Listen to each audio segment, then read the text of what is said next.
Hello. Welcome to another episode of Ancient Office Hours by the Ozymandias Project. Trireme Transit is now boarding for all new and returning passengers.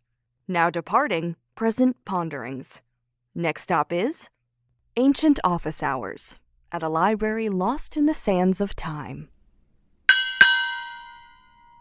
Hey everyone, and welcome to episode 76 of Ancient Office Hours. This week I am joined by my friend Nick Brown, a PhD candidate in Egyptology at UCLA. His excavation experience includes working with archaeological sites in Aswan, as well as funerary sites in Luxor, Amarna, and the Sudan, and his research interests include royal funerary material culture from the New Kingdom, as well as the use and perception of ancient Egypt within modern contexts. In this episode, we spoke about whether all Egyptologists are in fact obsessed with mummies and tombs, how to get onto an archaeological fieldwork project in Egypt, and learn some cool insights into his current dissertation research on royal funerary archaeology. I hope you enjoy this episode, and if you like what you hear, please give us a 5-star rating and review us on Apple or Spotify. You can also subscribe to our Patreon, as this will allow us to reach more people and make more exciting ancient world content. Enjoy! Yay! Thank you so much for joining me, Nick. I've been really excited about this conversation for quite a long time. So I want to get right into it and start with what I hope will be a pretty easy question for you, which is just like, how or when did you discover your love of learning for the ancient world? Like, I feel like, you know, some people start young, some people start a bit older. So yeah, when did you get into it? Yeah, for sure. Well, yeah, Lexi, thank you so much for having me. It's really, really nice to be here and get to chat with you today. Yeah, when did I fall in love with the ancient world? So the story I remember, or at least what I always tell people, is I have always had like a fascination with ancient Egypt. I remember being a kid, probably about 6 or 7, and just being kind of obsessed with mummies and pyramids and golden treasure and the whole story of King Tut and everything. And so that kind of really kickstarted this passion and this love of ancient history that I have. And as I got older, all throughout middle school and high school, I realized I love history and I love traveling. So, archaeology is kind of really the perfect job for that, right? To pursue those passions. And then really for me as an adult, it really solidified, wanting to be an Egyptologist and an archaeologist working in Egypt when I did my first trip to Egypt in 2020, as a 20-year-old. So I went over there, I was doing an archaeological field school, and not only fell in love with ancient Egypt even more, but I actually fell in love with modern Egypt and the modern culture and the people and the place and everything. So I think that's kind of the long journey, I guess, of how I got to where I'm at today. But yeah, it definitely all started when I was a little kid, just reading books on ancient Egypt and just all these pictures of these fascinating kind of objects and sites and everything. Did you find it hard to find like good books on ancient Egypt? Because I definitely hit the like 6th grade class, amazing history teacher. And then suddenly I was all about pyramids and mummies. And I was like, I'm going to be an Egyptologist. She thought I was crazy, but like crazy dedicated. So she was like, sure, here's a book. But like, I asked for more than that one book and she couldn't find anything. And I was like, oh, I guess this is fine. So I was really lucky. My family was really good at like giving us books as kids and stuff. And so I think once they knew that I was really into ancient Egypt, they just kind of bought me any book that they would find in a bookstore, at a garage sale, a thrift hand shop, whatever. They'd get me all these different books. So I had a full range of books by the time I was in 6th grade. So I had everything from like the kids' coloring books all the way through to like actually some like more scholarly books that I even still use today at 33. And I remember you mentioned 6th grade and starting to learn about ancient Egypt. I remember when my 6th grade history class started the Egypt unit, I brought in about 3 or 4 bags of books to my teacher because I just was so enthusiastic and so excited about the subject. And so I remember she was a little overwhelmed when I was, I told her the day before, oh, I'll bring in some books. And I think bringing 3 or 4 bags of books was a bit much. But yeah, no, I had a great little collection of Egyptology books growing up. We didn't have the books, but what we did have was a really interactive experience in that class. I still can't believe she got away with some of the stuff she did. I don't know, the kind of liberties she was able to take with her lesson planning. But yeah, we did the whole bring a bed sheet in, and it's your toga, and then you can wear any kind of fun headdress if you made it yourself in arts and crafts or whatever. And so I remember we chose Egyptian names, and then our our tables were group where you could have 5 students around a table, and we became different little ancient cities. And I love that. Yeah. Some of my favorite classes growing up, I mean, granted, I'm biased because I just love history, but really were my history classes, because the teachers, the ones that I can think of, like Mr. Carlton from 7th grade, he was just so into teaching history, and he had such a great unit or lesson plans, I should say, for the different cultures and histories that we studied. And we were always building models or doing arts and crafts, or kind of like you're saying too, doing these different group projects. And yeah, I'll certainly always remember Mr. Carlton and his classes. And yeah, I had one teacher, we built sugar cube pyramids. That must have been elementary school for whatever history class that was. But of course, ants came and attacked them later in the week. So felt her having to clean up afterwards. But that's a memorable history project I remember doing too. So yeah, exactly. It's, I think, so important for these history teachers, especially with younger kids, to make it more engaging by doing these kind of craft projects or group activities, or, more than just memorizing dates and places and people names. Yeah. And especially with mythology like Egyptian mythology, because I suppose if you're comparing to Greco-Roman mythology, I suppose it looks a bit bonkers on its head. You have all these anthropomorphic gods, and you're what is this about? And I do admire what she had us stage let's call them plays to be polite. So yeah, we acted out for our classmates the different Egyptian myths, and it was the most bizarre thing, because we'd be so wait, I'm supposed to be this weird thing, and she'd be yeah, just go with it. And so of course my group got basically the original myth with Osiris and Horus and Seth, and I was oh no, we have to act this out. What are we gonna do? So I was Isis, and I remember I basically shredded paper with some scissors, ran around the room, tossed them everywhere, and then ran around the room again, picking them up and being this is fine, I'm going to tape them together.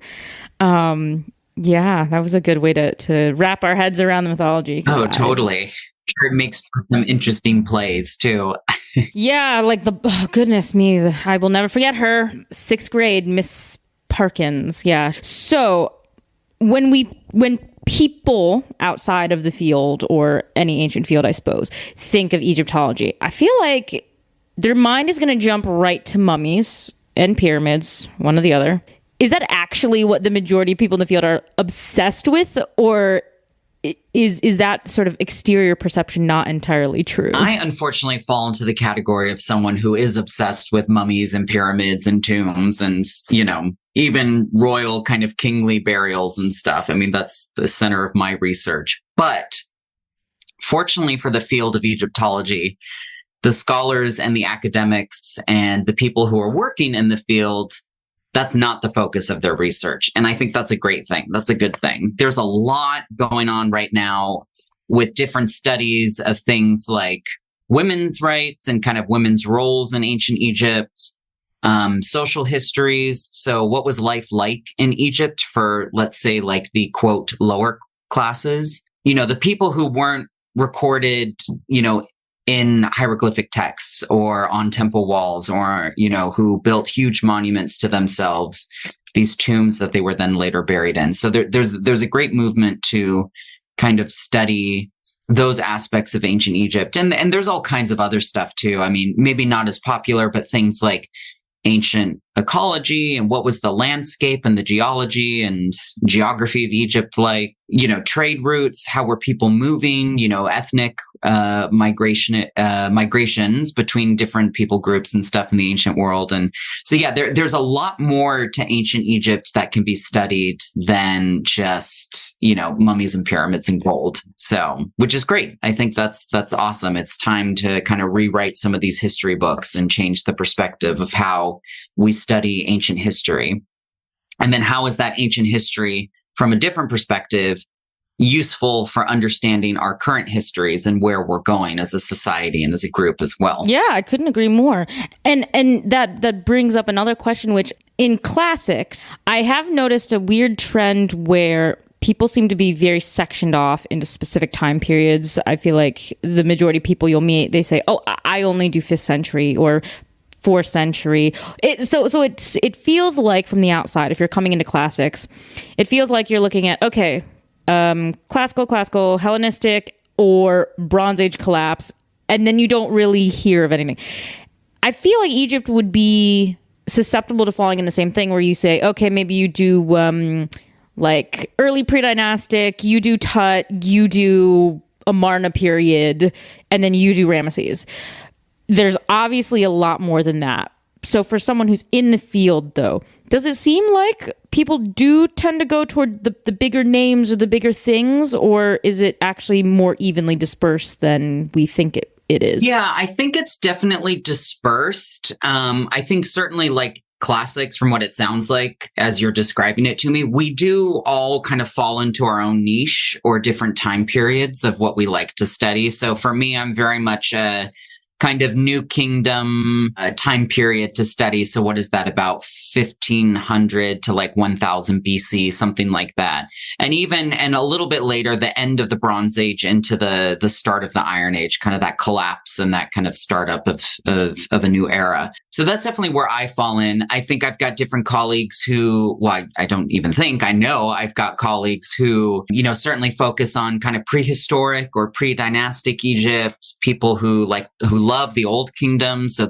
the kind of Pyramid Age. We've got colleagues at UCLA where I'm studying focus on like the late period and kind of like the Persian occupation of Egypt. So there's a whole spectrum, people who are specializing in different time periods and stuff. Absolutely. And I think for maybe the younger scholars, certainly the Egyptologists in training, let's say, easier and maybe more tempting to fall into those categories of like Amarna period, Ramses the Great, King Tutankhamun, all these kind of major figures. But I think what really kind of happens is you start to kind of learn more and maybe even hone your craft in a way. Is you start to find the things that interest you beyond kind of those major figureheads, and you start to kind of pursue those research interests a bit more.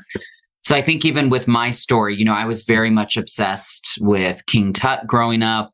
He was a small part of my master's thesis that I did. Even the PhD, I've got a whole chapter just dedicated to Tut. But throughout my PhD research, I learned and found the course of doing a seminar on the workmen's village of Deir al-Medina that I'm really interested in kind of that social history and like these workmen who were hired to build the tombs of the royal kings. And so I've done this deep dive throughout my dissertation research into kind of the social histories of that group and those people, and trying to look at these kind of great big monuments, right? The Valley of the Kings and all these tombs that they have there, trying to look at those monuments through a different perspective, kind of through the stories of the workmen who created those tombs, and which are often unwritten. We have all the admin documents and the receipts and kind of the journals of these workmen, but there's a whole narrative of how those tombs were built that's not really normally talked about in the history books. And so I think with my research, that's one of the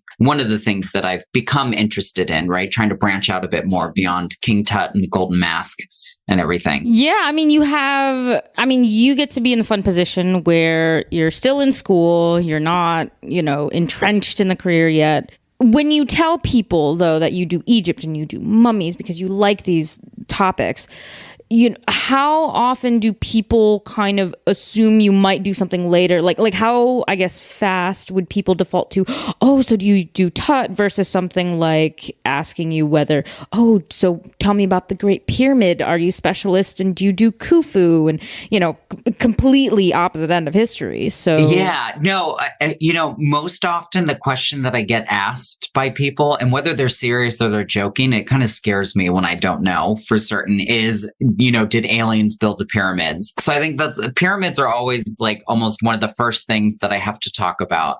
Tut, I think, is another pretty popular one as well. And so pyramids usually are the focus, what most people first tend to ask me and stuff. And then I will get people, as you're asking about and hinting at, that will then kind of transition to like, well, what do you study in ancient Egypt? And so I'm able to talk a little bit about my research in the Valley of the Kings and with these royal burials and stuff, and which is something that people, maybe they don't know much about it, but they might be familiar with the Valley of the Kings. I think beyond the pyramids at Giza, I think the Valley of the Kings probably is like Egypt's second most famous archaeological site, if not most famous, but it's definitely up there in top 3, So people are sometimes familiar with that as well.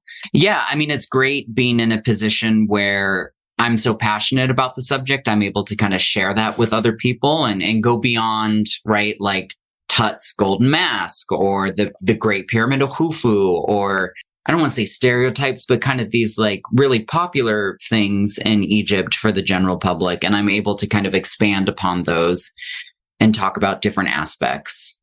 I think one of the stories I always love sharing from ancient Egypt is, I tell people when we're talking about Egyptian history and what it was like back then, that, the ancient Egyptians were very much like us. I mean, they were people too. They got hurt, emotionally. They fell in love. They had disputes with their neighbors. And one of my favorite stories to tell is always the story of Pa-Neb, kind of the villain of Deir el-Medina. We have these different texts that talk about him. And, there's one accusation made against him in a village court case where he got drunk and was sitting on the town wall and was throwing, beer jars at people who were walking by. And so I love to just tell this story and talk about, Pa-Neb, the town drunk. Like everybody has the town drunk, or can relate to that story. So I think that's just one of the many examples of how there's a human aspect to ancient Egypt that we even today can connect to. Yeah, I think it's important to sort of humanize, because for people who just study the ancient world in general, I think we all will find that people do try to separate them and say, oh, well, that's clearly them, and then there's clearly us over here, and we're not the same. Don't do that. It's a bad trend. It's a bad thing. Don't separate. They're not aliens. We are just the continuation of the evolution of this. So I do love how you can find these points to go off of. I am curious though, but because it's Egypt and it's special and people have this special fascination for it, how often do people ask you, oh, you're an Egyptologist? So can you take me to Egypt? Can you get me into the tombs? Can you show me all the places? Like, how often do you find people asking for things like this? Unless they're really close friends or family, I don't actually get asked that question too often. I have one friend who's really interested to join me on an archaeological excavation. And he's been for a few years now asking, oh, please take me, and that's a little bit more tricky and complicated. I'd love to just take anyone. But there's a whole system of, for excavation work, there's a whole system of paperwork and permissions and bureaucracy that you have to go through before you can actually do any field work in Egypt, which I think is good and important. I have had a few friends over the years ask, oh, can you show me around Egypt and stuff? And 9 out of 10 times I'm willing to say yes, and more than happy to show them around. I had a great friend who came last fall. And we did about 2 weeks in Egypt together, and that was just super fun. Got to show him Cairo and Luxor, and I'm actually planning a trip, the first time that they're going to come, for my parents and some family friends of ours to come in December and January. So they're going to come for a couple weeks over the new year. So that'll be great. I'll show them kind of Alexandria, Cairo, and Luxor. And I think for the people that matter in your life, it's worth it to me. to show them around Egypt, and I'm happy to do so. I love Egypt. Like, I lived there for over 6 years now, and, the people and the country and the food is just so great. And I love ancient Egypt, but I'm just as passionate about modern Egypt. So for me, it's like really a joy to be able to show people around and really kind of show off Egypt and how, wonderful a place it can be. Yeah, I was finally able to get myself there for the very first time in November of 2021.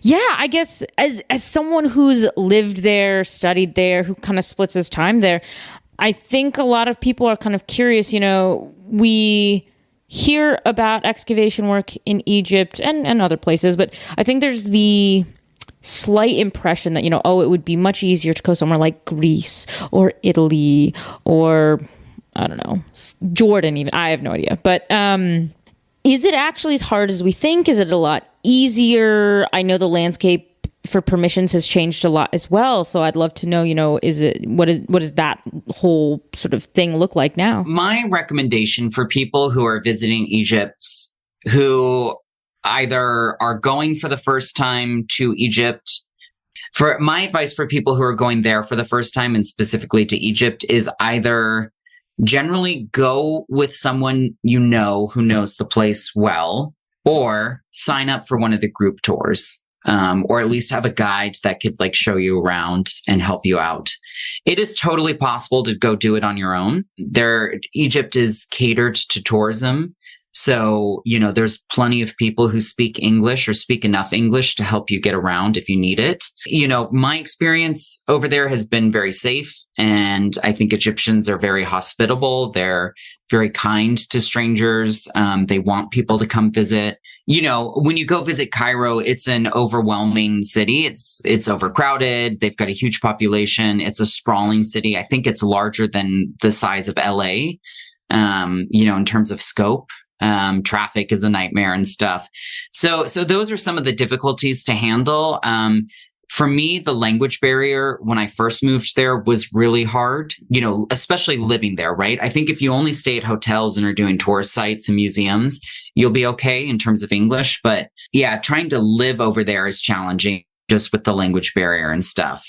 So that's something to keep in mind. And the culture shock for some people, I think, it is a predominantly Muslim country. And so these are things to keep in mind when you go visit. So that's usually my rec is, either go with a group where you're not really going to have to plan or think much, or at least go with someone who knows the country, who knows the place and knows the language. That's certainly helpful too. But all of that said, it's such a great place to go visit. I can't speak highly enough of how much I love it there and how really I think everybody at some point needs to go and needs to see the pyramids. So, I agree.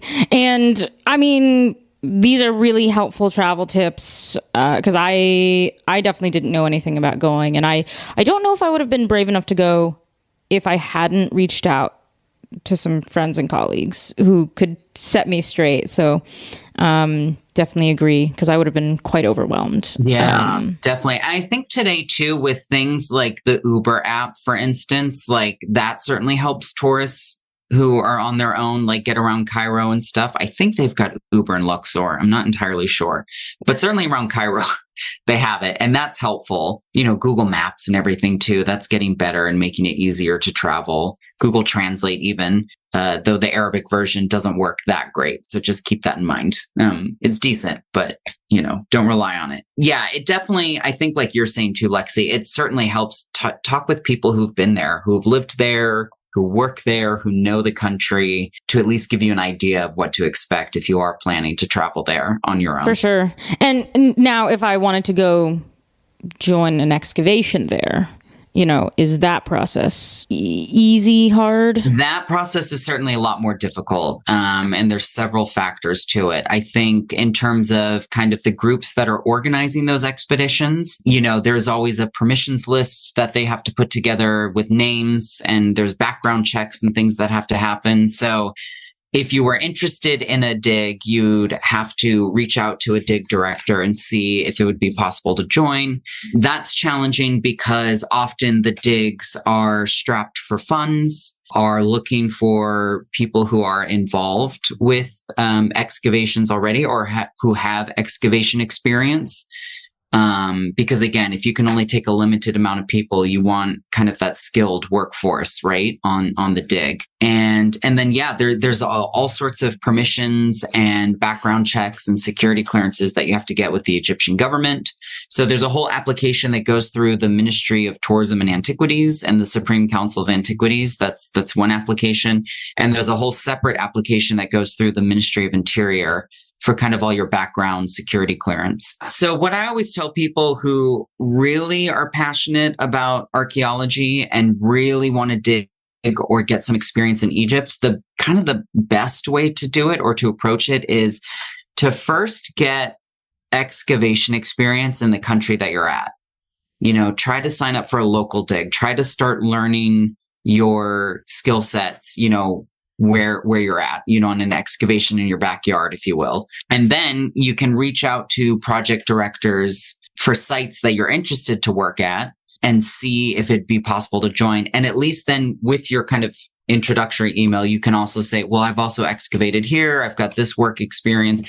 So it's not just, you know, a random kind of person reaching out to a dig director and saying, hey, I want to dig in Egypt. I'm interested. Another option too is to always sign up. There are very few at this point, but there are some excavation field schools that occur in Egypt, and you could always sign up for one of those. They're quite expensive, so it costs quite a bit to join, but you're essentially helping to fund your way onto the dig. And to get that experience as well. I did it in college. Most archaeologists working in Egypt today have done it. I don't want to say it's a rite of passage, but it's a way to get your foot in the door, if you will. Yeah, So, I mean, and I don't know. It seems much more complicated if I want to go dig in Egypt than if I wanted to go to Greece or Italy. I guess as an outsider, my perception is it's a lot stronger in Egypt, and like, can we call them just blanket white people have had their hand more on like Egyptian archaeology for a longer time than native Egyptians. So is it that they're more protective now of the country, the sites, studying their heritage than a place like Greece or Italy would be? Because I'm like, I know a ton of people who can just apply, sign up for some stuff and like go to Italy tomorrow. no, I think that's a great observation. And I certainly agree. I think colonialism has a very strong foothold in Egypt, at least the remnants of it, right? And kind of the repercussions of what that period of Egyptian history was like in the modern era. Over the past couple centuries, I think foreign groups have really dominated the field of Egyptology, and certainly whether it's actually physically taking artifacts back to their home countries or even kind of academically, like just the work that's been produced in Egypt. Certainly Westerners have dominated the field for a long time. But I will say in terms of the application process and kind of the bureaucratic systems that we have to go through today, as far as I understand, any of the Egyptian teams that are working in Egypt, so solely like Egyptians who are excavating Egypt at different sites, they have to go through a very similar, if not exactly the same process in order to get those permits and permissions to dig. So this is a system that was established in the late 1800s with the service, the Antiquity Service, which was run by foreigners at the time. But yeah, there's always been in Egypt since the late 1800s a process of having to apply for permits and permissions to dig. Granted, how complicated that process has gotten over the years is maybe a result of colonialism or in part. But as far as I can tell, there's a similar process for both Western foreign groups as well as native indigenous Egyptian groups as well. And now for my listeners who are not familiar with, I don't really know who might not know the story of Tut, but since we've mentioned him a lot, you know, that seemed like, I mean, yes, it was a very long time ago, but it seems so different because, I mean, that was like an era where I think some people still sit here and say, how on earth did Howard Carter just get himself there and start doing some digging stuff and then just like finds, you know, random entrance to tomb. But this was a very different era. But like, that couldn't happen today anywhere, right? Like, you can't just have rich people. Now, we still do have patronage systems, but I'm like, we don't have like rich people running around being like, I'm going to just throw money at this. Go do the thing, right? Certainly the field has changed in that regard since 1922, since the discovery of Tut. So yeah, the whole lead up to the discovery of Tut, I mean, as you're hinting at, is, there was an archaeologist, Howard Carter, who was partnered with his patron, Lord Carnarvon, who was an English lord from the UK. Lord Carnarvon was sponsoring these excavations in the Valley of the Kings from, I think, 1916, 1917 until 1922, when they discovered the tomb of Tutankhamun. And the two of them had partnered and worked together previously in Egypt at different sites up in the Delta, out in Luxor at different tombs in different areas. But their goal was always to dig in the Valley of the Kings. And so, yeah, at that time, it was common for a system that we call partage, or division of finds. Yeah, these kind of wealthy sponsors would put all this money into these excavations because at the time, half of the finds would end up going to the sponsor of the dig. There were a few exceptions to this rule. If a tomb was found intact or deemed of like cultural importance to Egypt, the Antiquities Service could retain everything. But probably 9 out of 10 times, I would say, there was a division of finds. So this was a way that sponsors could build their personal Egyptology collections of artifacts. They could build a assemblage of artifacts that they could then donate or sell to different museums in the West. And so I think that was really one of the goals of Carnarvon and Carter's work, was they were hoping to find something really sexy and really cool in the Valley of the Kings that they could, Lord Carnarvon could take half of it home and the other half could stay in Egypt. And yeah, really the discovery of King Tut's tomb in 1922 and kind of the realization of how important this find was, even though it was not an intact royal burial, it had been robbed twice in antiquity. That discovery was kind of a kickstart for changes to that rule in Egypt. And in the case of King Tut, fortunately, everything stayed in Egypt, nothing left from the tomb legally, I should add. There's been pieces discovered since that were quietly taken out of Egypt and sent abroad.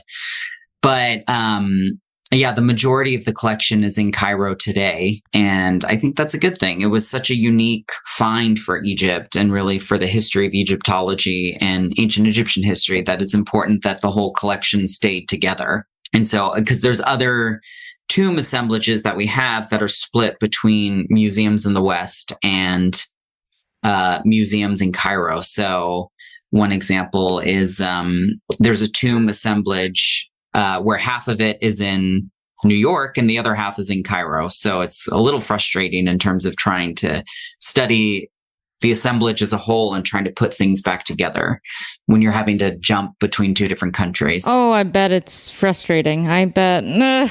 I think when you go to the new Acropolis Museum in Greece, right, you see all the caryatids except for the one that's missing.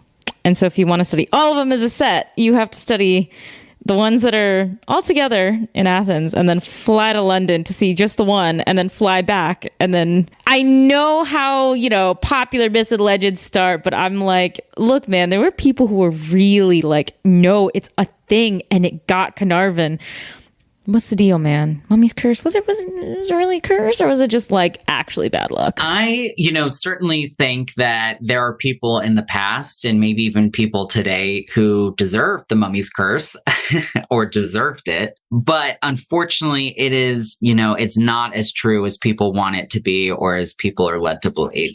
We have from ancient Egypt, we have very few texts, though they do exist, of kind of the deceased tomb owner saying warnings against like ne'er-do-wells or people who might ruin kind of their offering rituals or might desecrate the tomb or these kind of things. They're not quite as intense as what we have kind of promoted in like popular media today or in the movies or newspapers or whatever.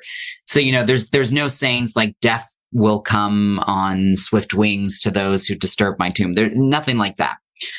But yeah, the whole story with Carnarvon and his untimely death in 1923 and the whole promotion of King Tut's curse, that was all done up by the media and by the newspapers at the time. And so it was a way to sell papers and to make headlines. It's a longer, complicated issue, but essentially what had happened was when the tomb was discovered in 1922, Lord Carnarvon soon after sold exclusive publishing news rights to the Times in London. So then all these other newspapers around the world, including newspapers in Egypt, which is like really bad, had to wait until the Times in London or in the UK published anything before they could then report on what was going on in this tomb.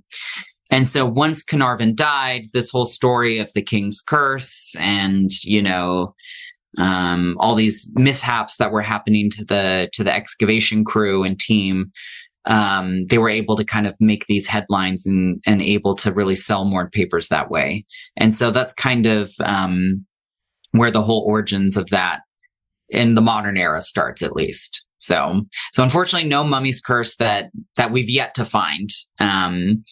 And I hope I'm not the first one to discover it or find it out. So, well, I would hope not either. That would be horrible. But it is interesting how something that is, again, very media driven has become like a cultural cornerstone. I mean, how many films or escape rooms or anything is all mummy's curse? You're in the tomb and you'll be cursed. You have to get out. Oh my goodness. We have so many things that kind of rely, right, on this age-old propaganda thing, whatever we want to call it. Media frenzy at the time, I guess. It's quite an interesting to see, what sticks, what doesn't stick. Yeah, I don't know. I feel like I encounter that a lot. Maybe I don't. I don't know why I feel like I do, but prominent in the movies and stuff for sure. And just and people love, the latest Mummy movies with Brendan Fraser and just the whole reanimation of a dead corpse and the curse of the mummy and stuff. I'm not surprised that people will ask me about it quite frequently, or more frequently than you would expect, at least. But I mean, from a reception standpoint, does it drive you crazy? I mean, I think for the non-Egyptologist, I'm assuming if you don't believe in all these crazy weird theories and things, you would kind of get just tired of no, that's not how it went, blah, blah, blah. But yeah, as an Egyptologist yourself, when you see some of these crazier reception-y things and Egyptomania, does that drive you nuts, or are you? Things like Egyptomania or Mummy's Curse don't bother me so much. I think in a way, if it's keeping the public engaged and interested, it helps give me work and a job, right? So I'm all for it, and it gives me an outlet to share kind of my passions and my research with a broader public. I think the aliens and just kind of otherworldly supernatural powers and stuff, that's kind of what drives me crazy. If I'm being totally frank and honest. Again, people can believe what they want to believe. I don't think they're right. So I always just tell them it's a very interesting interpretation of the evidence and just try to change the subject, because I just can't really be bothered with biogeometry or ancient civilizations older than Egypt building things with technological all this stuff. And I'm very much an evidence-based scholar and researcher, and to me the evidence adds up that it was the ancient Egyptians doing all this stuff, not aliens, Atlantis, magnetic fields of energy, whatever. It's interesting. Well, the next time someone comes and asks you, I'll be like, oh yes, the mummy or mummy's curse, whatever, fine. Calling pyramids grain silos. No. Egyptology is weird, man. But I mean, honestly, studying the ancient world is weird, because I mean, the things people say or that you'll hear said. And it's interesting how many things either you would assume might bother somebody, but it doesn't, and then the smallest other thing it will. What was this? An example of this was kind of along the sort of accuracy, but it doesn't have to be so totally accurate because you want people to be interested and still, engaged with materials. I was talking with someone just the other day about like Assassin's Creed Origins. And, I was saying, okay, well, I guess I've learned in the past few years that like it's decent and there's some things that are very accurate, but then there's other like major things that are completely inaccurate. So this is not good. Fine, whatever. But I got into a very specific debate about the language aspect. Someone was saying, they're very, very, very bothered by the inclusion of like random, I guess, like Greek in the background when they're like, but we know what Coptic sounds like. Why didn't they put that there? We have, evidence for all this other stuff. Why didn't they use this here? Like, I mean, you can forgive something like inclusion of mangoes because, well, it looks good on the color palette, and most people aren't going to care or know that, mangoes are not like indigenous to Egypt. But something like the language aspect is something they couldn't get past. It's interesting. Do you notice little like idiosyncrasies in terms of like consistency within either yourself or other colleagues where, like the mango's fine, which random, but like the language? No, that's a great question. I mean, I haven't really noticed it too much off the top of my head trying to think. I know I've heard about this thing with the Assassin's Creed before in terms of the language used and stuff. And, it's interesting because even though there's some Greek being spoken, as far as I understand, that very likely could have been a possibility up in Alexandria, which was very much a more Hellenistic kind of site and culture that was going on there rather than ancient Egyptian. Certainly ancient Egyptian, the language would have been spoken up there, but there would have been a lot of Greek traders. The whole dynasty ruling at that time was Greek or Macedonian. So they would have been speaking Greek. We have documents in Greek from that era as well. It's not that unfounded to say that like Greek would have been spoken in the streets, or similar to today. Go to Chinatown here in LA. At some point, I'm sure you're going to hear Chinese or Mandarin being spoken, right? Versus no, it's at Los Angeles. It had to be English, So yeah, I don't really let that debate hold up much when people talk about it. Yeah, within the field, I just, nothing comes to mind or off the top of my head. I'm sure it exists. I'm sure there's things that people turn a blind eye to and just don't care about versus there's hills or battles that they're going to die on, in terms of, well, this has to be right or this has to be said correctly, so. Now, I do kind of want to go back because we've touched on and around your current work on your dissertation. Is there a certain aspect or fun thing that you've discovered while you've been writing it that you can share with us? Because I know it's not published yet, so people can't go read something yet. And once it's published, I'm sure we'll link it back so people can go and find it. But since you have not completed it as of this recording, is there anything fun you want to spill about your cool research? I'm at UCLA studying for my PhD. I'm in the last year of dissertating, inshallah, fingers crossed. I am writing a dissertation on the state funeral in ancient Egypt. So I'm looking at that through the lens of the Valley of the Kings and the New Kingdom and a series of case studies of 3 different kings and how those burials happened and what those looked like. So King Tutankhamun is one, Merneptah is another, and Ramses IV is the third. And, the state funeral in ancient Egypt, think of like the recent burial of Queen Elizabeth II, or the funeral of John F. Kennedy, or even the funeral of Nasser in Egypt in the 1970s.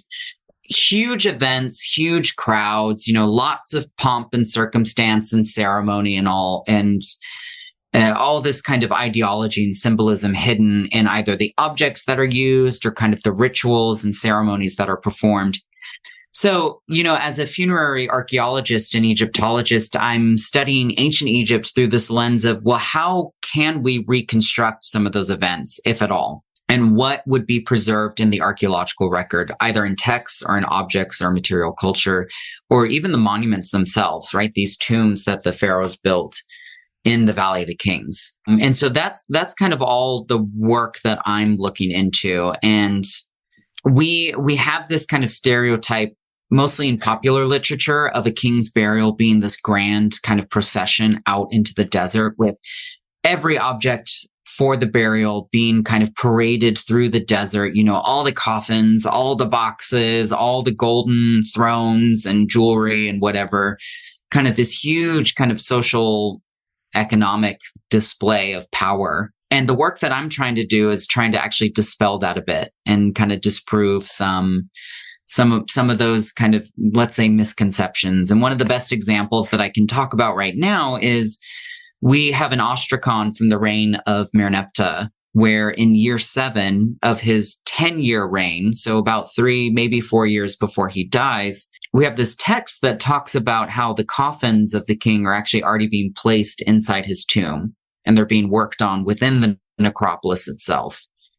So that's really interesting because it brings up this idea then, or this hypothesis, that maybe the king didn't actually use his coffins at all in his final funeral, like the day of burial. Maybe the coffins were already placed within the tomb, and it was just a matter of, parading his mummified, fully embellished mummy out through the desert to the tomb. And in some ways that makes more sense, right? Because why, if you can cut corners and take shortcuts and make the work easier, why would you, drag out like these really heavy coffin sets of 2 or 3 coffins through the desert and use all this manpower to do so versus just kind of, parading out, let's say, lighter kind of mummified body that's embellished with gold and jewels and whatever, and letting that kind of be the focal point of the procession, and letting the people who are witnessing the funerary parade and this audience to this funeral ceremony, letting them see the dead king himself, granted being transfigured into a deity through the wrapping and the mummification process and everything. But so it's little interesting things like that I'm trying to look more into and trying to build arguments off of, that we maybe need to change our idea of what these funeral ceremonies looked like and what this power transition looked like in ancient Egypt, right? From a dead ruler to the now living next successor of that king. So, that sounds so cool. And okay, so I love everything about that. It sounds like there could be some mystery, but also a lot of illuminating evidence at the same time. And how on earth did you get to a place where you could narrow it down? Because there's so much to be interested in. And I feel like, the problem I came up with when I was writing my master's thesis was there's broad things, there's so much, but how do I, pare it down into something manageable? I've always been interested in royal burials in the Valley of the Kings since I started studying Egyptology. I almost did a master's thesis on royal burials, and fortunately I chose a different topic, which has served me well over the years in terms of training and discipline and kind of research interests and stuff. But for the PhD, I still, I spent a good 3-4 years trying to find a dissertation topic. I fluctuated. I think, honestly, I probably had about 8 different things that I ran by my advisors. And even my old master's advisor, I would shoot ideas by her as well. And ultimately, it was during a seminar that I took with Kara Cooney at UCLA on Deir el-Medina when I started to dive more deeply into royal burials and the workmen's involvement with those burials. I started coming across these different texts that were talking about the work crew preparing specifically the material culture, right? The objects for the king's burial. So like this ostracon of Merneptah, where they bring in the coffins in year 7. So that was like the first time I came across that text. And then there were other texts that talked about, the crew would, hear that a king died and they take about 4 or 5 days of a mourning period where they wouldn't work. And so these little hints of like what was going on in terms of the lead up to a king's burial and how the crew was preparing for that sparked my interest in it. And I realized that not a lot of work had been done on it. There's definitely some. There's definitely people who talk about objects that would have been included in a royal burial. There are Deir el-Medina text specialists who have been able to kind of reconstruct some of the events leading up to a king's burial and what those would have looked like. But nobody had really, as far as I could tell, and still have been looking for and not found, had looked at it through the lens of this kind of transition of power. And, how does a king use a timeline to prepare for that funeral? And this was really fascinating to me. And that's really what led me to pursue this topic. And I think it's so important, whether it's a master's or a PhD, you've got to be interested in what you're writing about. Because if you're only half invested in it, it's going to be a long 2 or 3 years to get that dissertation or that thesis done.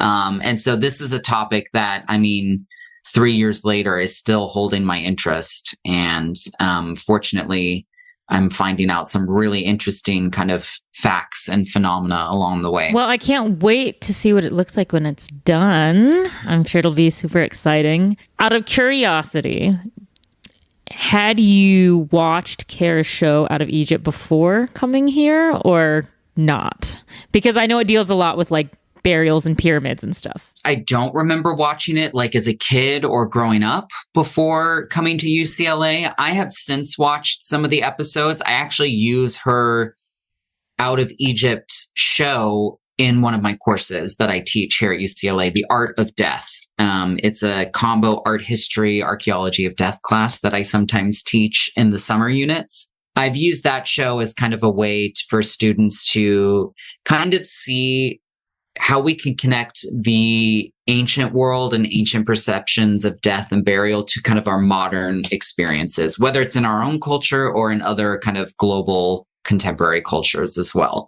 So I think that's a great way to kind of use an educational platform like the Discovery Channel or the History Channel to kind of make ancient history more relevant to today. Yeah, no, that's awesome.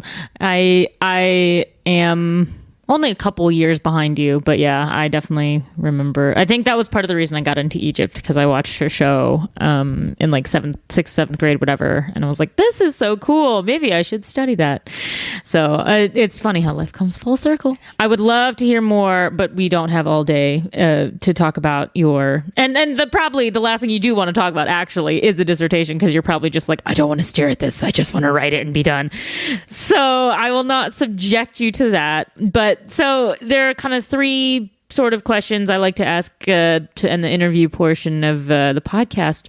And the first is, as an undergrad, or certainly now, I suppose, as a grad student, but did you or do you attend your professor's office hours? And it doesn't have to be, I guess, in the most formal sense, but you go talk to them. I definitely did as an undergrad. There were several classes that maybe once or twice a quarter. I've always been the quarter system. I would go visit professors during their office hours, everything from help on an assignment, kind of like a research paper, let's say, where to go find resources, to, asking advice about, well, how do I get into grad school?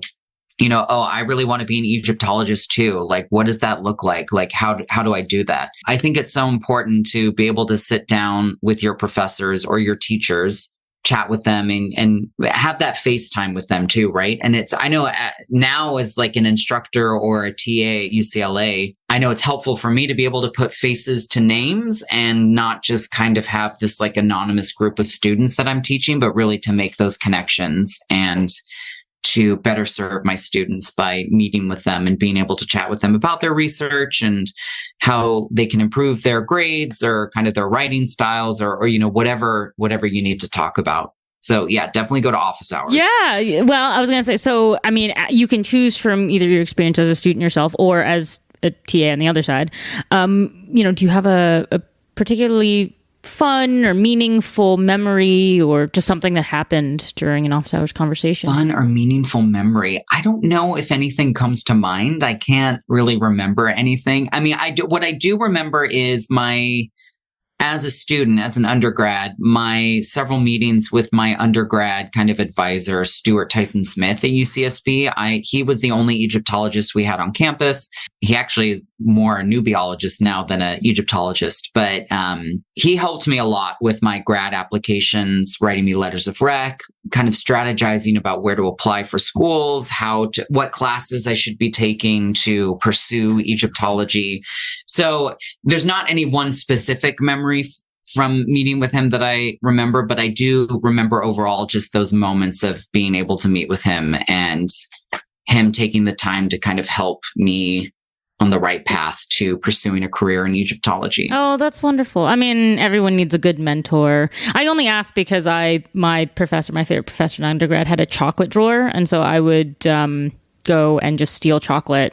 And I guess, I mean, you've already touched on it because the last question really would have been just, if you were going to give a 30-second elevator pitch to students for the importance of attending office hours. Go to office hours. No, just go to office hours. They're set time that the professor or the teacher has to be there anyway. So you might as well take advantage. And, it never hurts to ask questions and get clarification on things, whether it's stuff in life or schoolwork or pursuing grad school or whatever, Yeah, couldn't agree more. I mean, So at the end of each podcast, I ask each guest if they will read Shelley's Ozymandias poem.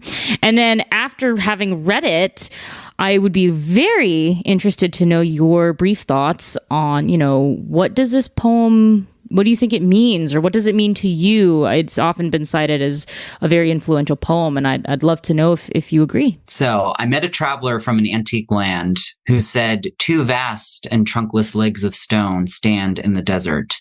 Near them on the sand, half sunk, a shattered visage lies, whose frown and wrinkled lip and sneer of cold command tell that its sculptor well those passions read, which yet survive, stamped on these lifeless things, the hand that mocked them and the heart that fed. And on the pedestal, these words appear, my name is Ozymandias, King of Kings. Look on my works, ye mighty and despair. Nothing beside remains. Round the decay of that colossal wreck, boundless and bare, the lone and level sands stretch far away. And I think for me, from past memories and even just reading it now, what this to me just recalls, I guess, just that romantic era of exploration and discovery in Egypt. It's all about this ruin at the Ramesseum in Luxor. And so that for me as an archaeologist is the coolest part of the job, is just being able to explore and discover and find things new and kind of going up to these wrecks or kind of these ruins and trying to reconstruct the stories, right? What was going on and stuff. And for sure, this poem, I think to me recalls a lot of those kind of feelings and joys that I experience as an archaeologist. And being able in one way or another to communicate with the past, whether it's Ozymandias, the statue talking to you, or whether it's you as the modern day archaeologist or explorer kind of going around these sites and trying to reconstruct the stories that were told there in the past. I always love to hear what Egyptologist friends think, because I'm well, this is in your wheelhouse, guys. This is Ramesses. So, and it's interesting because when I look at it from a very more political science, I guess, angle, it also talks about monumentality and the themes of, the ephemeral nature of power, whether it's political or human, and all these wonderful weighty subjects. And, then there's the whole, it's told from the third person. But also Shelley was writing off the statue that was being brought from Egypt to the UK, and it's a whole thing. But, so kind of thinking about it in this way, the last question I actually ask every guest is, if you think about our modern society today, right now, do we have a sort of modern Ozymandias, something that we thought was so amazing or great and it's going to last forever, but also we don't know, maybe almost like a modern Memento Mori? It's pretty terrible to say, but I feel the first thing that comes to mind, it's almost like America, as a government and a society right now. It's kind of are we kind of going to start repeating history here soon? In some ways, I hope not, but yeah, perhaps our influence on the world stage isn't quite as it once was. I mean, similar, I guess, Great Britain, right? This huge empire that's now shrunk down just to 3/4 of an island, essentially. It's like, that could also be a more modern day Ozymandias as well. And different scales, of course, but those are the two that come to mind to me, I think. Let's talk about power and politics and everything. So yeah, it's a great answer. I mean, because I spoke to someone a year ago who said Pax Americana, like without hesitation. And I was like, damn, you're on that quickly. So yeah, no, I agree. Cause I was talking the other night with somebody about, we started with like the SAG-AFTRA workers strike and WGA strike. And then we went somehow from that to literally America's going into a death spiral. Look at the Roman Empire. And I was like, no, stop. I mean, yes, I study history, but also no, stop. I don't want to live through that. So it's quite an interesting time to be alive. So I kind of lied in that the last thing I'm going to ask you is, where can people find you if they want to learn more about either your research or the like travels to Egypt, if you put that online? Yeah, where can people find you? No, that's great. I would say my two places to go if you're interested would either be my academia.edu page. So you should be able just to Google, I think, Nick Brown, UCLA, academia.edu. My page should be one of the first ones to pop up. Definitely go there if you're interested in the types of research that I've been able to publish and put out there. Also, there is my Instagram page. It's a mix of my personal life, but also my work life right now. So that the handle for Instagram is NB4326. So N is in Nick, B is in Brown, 4326. And if you look that up on Instagram, you should be able to find me there as well. And see kind of like what my life is like in Egypt when I'm over there and what life is like for an Egyptologist here in Los Angeles. Great. Well, we will make sure to link both of those in the show notes so people can go and find you and follow you, because they should. But there's so much more that we didn't get to that I was trying desperately to fit in, but just couldn't do it within the roughly hour that we've gotten. So we will have to have you back in some capacity. I don't know how yet, but I'm going to make it happen. But thank you so much, though, for taking time out of your busy morning and, dissertating and all that stuff to come and join me on the podcast this morning. Yeah, you're so welcome. Thank you for having me. This has been wonderful. So thank you. Trireme Transit is now departing ancient office hours. Next stop is Present Ponderings.